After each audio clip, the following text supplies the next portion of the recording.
साधना की हो और किसी विशेष लक्ष्य को उपलक्ष्य को लेकर कम से कम ऐसा जयकारा लगाएं सालों साल उस बच्चे के कानों में गूंजता रहे कि हाँ मेरा जन्मदिन माँ की साधना करके बनाया था। बोलिए आदि शक्ति जगत जननी जगदम्बे मातु की, सतगुरुदेव भगवान की। मंच पर विराजमान हम सबके आराध परम गुरुवर के चरणों में, माँ के चरणों में नमन करता हुआ यहाँ पर उपस्थित तीनों धाराओं के लिए समर्पित नमस्कार करता प्रांतीय प्रवक्ता बल विश्वकर्मा जी, के कथावाचक पंडित जी और निडर पत्रकार भगवान जी, समस्त बहनों को सादर जय माता जय गुरु। पंडित जी ने मेरी दूसरी पटरी पे ला दी। जब उन्हें अपने मन के भाव व्यक्त किए तो अब मुझे लगता है मुझे दूसरी लाइन से जाना चाहिए। गुरुदेव जी ने एक कही है बिल्कुल सी बात कि जब एक राक्षस ने छोटी सी साधना करके, थोड़ा सा प्रयास करके एक पात्रता हासिल की जिसे हम सब कहते हैं रक्त बीज, और उसके माध्यम से जहां जहां उसका रक्त गिरता था वहां वहां कई कई राक्षस पैदा होते थे।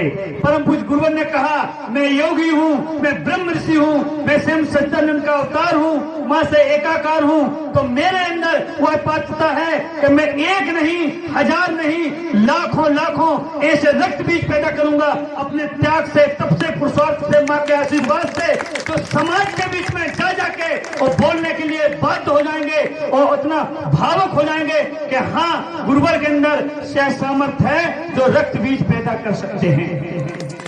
और आज भगवती मानव कल्याण संगठन का एक एक कार्यकर्ता, जितने भी नए माँ के भक्त गुरुवर की माँ की इस अमृतमयी गंगा में गोता लगाते जा रहे हैं, माँ की आरती करते जा रहे हैं, वह लोग कहने में भी बाध्य हैं और स्वीकारने में भी हैं कि हाँ परम पूज्य गुरुवर रक्त बीज पैदा कर रहे हैं और हम आप उसके उदाहरण। समाज को देखना चाहिए, समाज को प्रयास करना चाहिए। कोई विशेष उपलब्धि नहीं मिलती। हम अगर कटनी से इतना आते हैं दूर तक कि पंडित जी सिद्धाश्रम धाम तक गए तो एक ललित सबकी रहती है, वही मंच है। अगले महीने भी यहाँ 40 पाठ हुआ था, सब लोग बैठे थे, लेकिन उस क्षण जब हम बैठे थे और आज अगर बैठे हैं, आप खुद अपने हृदय में इसकी कल्पना कर रहे होंगे कि कुछ तो अलग है। साधना वही है लेकिन कुछ ना कुछ तो अलग है। और अलग क्यों है?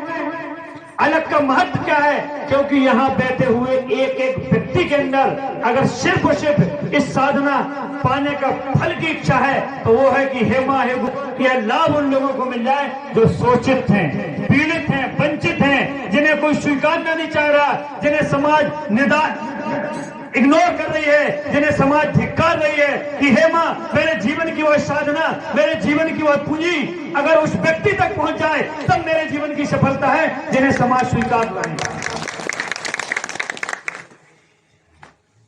गंगा सफाई अभियान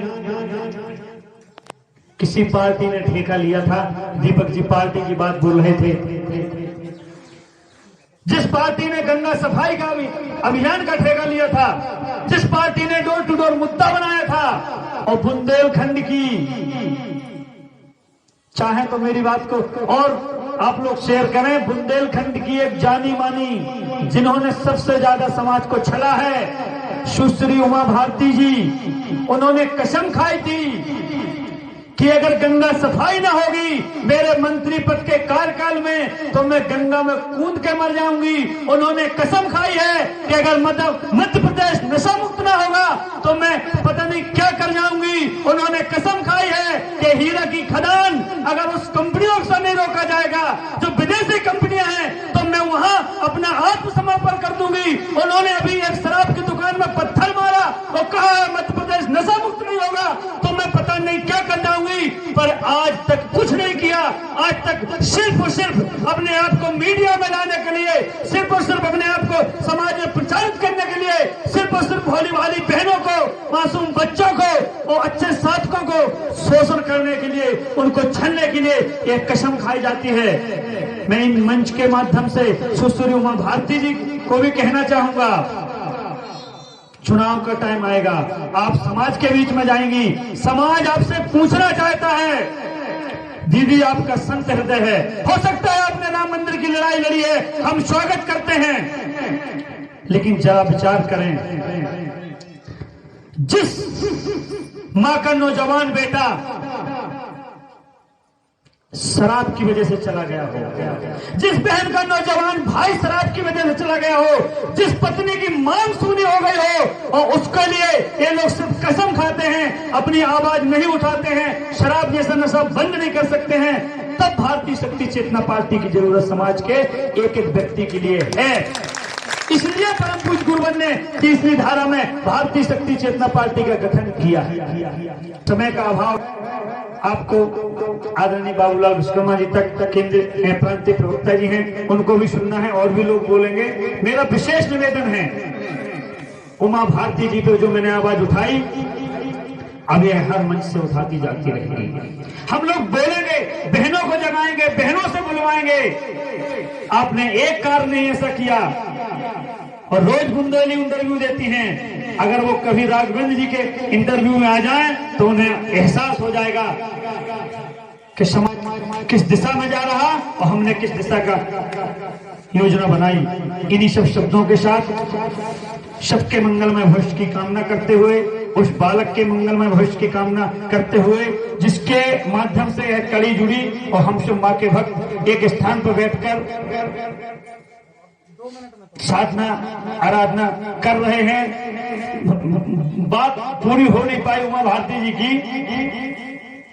एक ऐसी पार्टी जो गंगा सफाई अभियान, और आज वो पार्टी का इतना बड़ा गंगा रूपी मानी जा रही, गंगा बन गई कि कितना भी बड़ा अन्यायी, अधर्मी, अत्याचारी, बेचारी, शोषण करता, शराबी, माफिया, चाहे कंप्यूटर बाबा कोई भी हो, उस पार्टी में चला जाता है।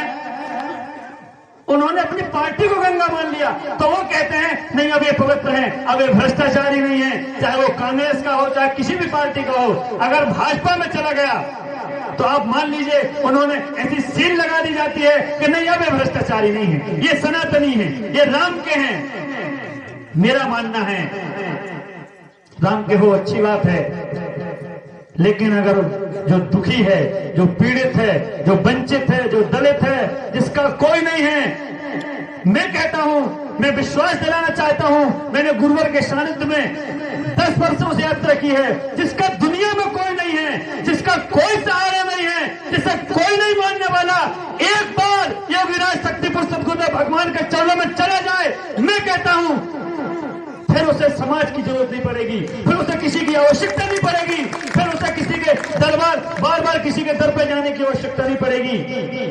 क्योंकि नवग्रह अगर किसी के हाथ में है तो मेरे गुरुवर की मुट्ठी में नवग्रह हैं। 10 दिशाओं को अगर कोई बदल सकता है तो योगीराज शक्तिपुत्र महाराज बदल सकते हैं। इन्हीं शब्दों के साथ सभी को सादर जय माता की जय।